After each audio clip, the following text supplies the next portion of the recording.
Hi everyone, it's Byte here. Today we're going to be solving this problem. It's a problem from Codeforces, and I'm just going to let you have a second to read it.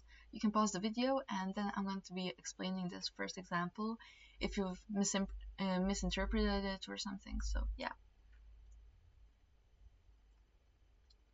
Alright, so I'm going to be guessing that you've already read this. It's quite straightforward. Basically, you have an integer, and by removing some amount of digits, you should be able to come to a number that is divisible by 8, in which case you're going to output yes, and you're going to output that number.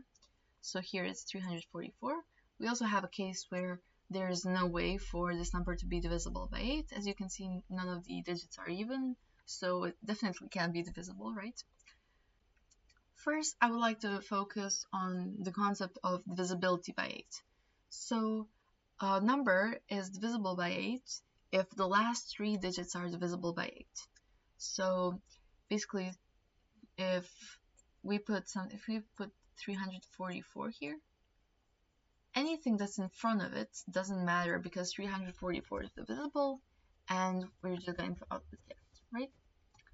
Number is also divisible if it's like 0 or 8 or one of the 11 two-digit numbers that are divisible by 8, right? So in total we have like 120 something numbers that are divisible by 8. I mean, from 2-digit numbers and 3-digit numbers, obviously. Another thing that I would like to mention is that it says that it can be up to 100 digits.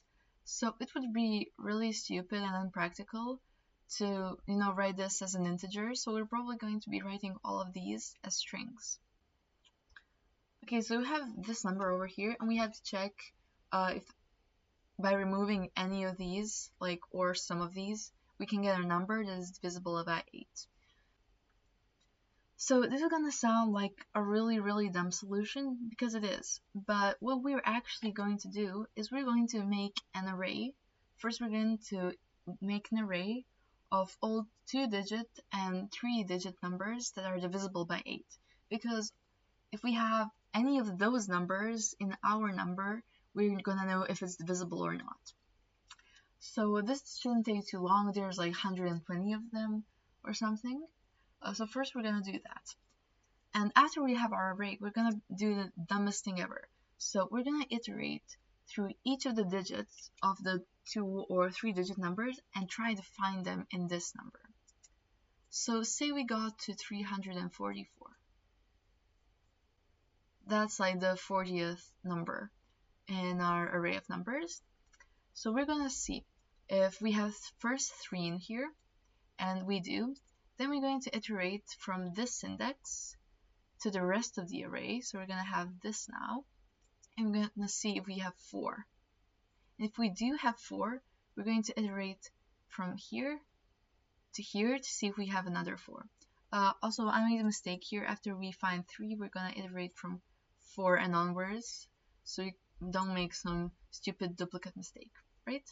So yeah, that's basically the algorithm, and we're also going to check if our number has a 0 or 8 in it, because if it has a 0 or an 8, we can just say yes and output a 0 or an 8, because 0 is divisible by 8 and 8 is obviously divisible by 8. So let's see how this solution works. So we're in Visual Studio now. We are making this number, we are inputting it, we're making a vector of strings, so the list of numbers, a string here because we're using a string here as well. Now we're going to find each number from 10 to 1000, which is divisible by 8, and if it is, we're just going to add it to our vector. The first thing we're going to be doing is we're going to be checking if there's a 0 or an 8 in our string. If there is, we're going to be outputting yes, and we're going to output 0 or 8, depending on which number we find. Then we're going to move on to 2-digit numbers that we're trying to find. So the I is here starting from 0 and ending at 11, because that's how many 2-digit numbers there are that are divisible by 8. So first we're making a string of numbers, which is just basically to make our life easier, and it's going to be, a number that's divisible by 8. And we're going to make the first a variable of first digit and the second digit. So we're gonna iterate through the whole string, the whole original string, to find this first digit. And once we found it, we're going to iterate from j+1 because we don't want to make, the stupid duplicate mistakes once again. And we're gonna iterate through the end to find the second number, the second digit, sorry. So if that didn't work, if we couldn't find a 2-digit number, we're gonna move on to 3-digit numbers. And this is a huge for loop, so just stay with me. We're gonna make a string again, we're gonna make first, second, and third digit, and then we're going to iterate through the same process. So we're going through the whole array until we find our first digit. If we find it, then we're gonna iterate from the index after it to the end till we find the second digit, and then we're going to iterate through from the index after it to the end. And if we find such number, we're just going to output yes, and we're going to output the first, second, and third digits. Otherwise, we're just going to output no. So if we don't find any numbers here in these for loops, we're just gonna output no and end the code. So the first thing that might come to mind, oh my god, there's 4 for loops here. That's not gonna work. It actually is, because I here can be a maximum of 120, I think, around that. So let's say that we have 100 i's, and then these 3 loops together, because these don't start from the index 0, these 3 together are going to also go up to 100, right? So our maximum complexity is actually going to be 10,000 iterations, which is obviously good enough. The reason why I wanted to showcase this code is because sometimes I see people making mistakes where they have an idea, but they think, okay, this is stupid, this is naive, I'm gonna try to think of something else.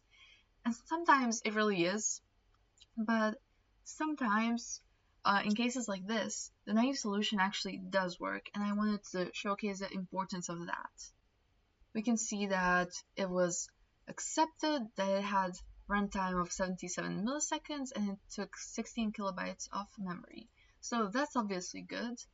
And yeah, that's it for this video. It's a little bit on the shorter end because this problem wasn't really all that hard, right?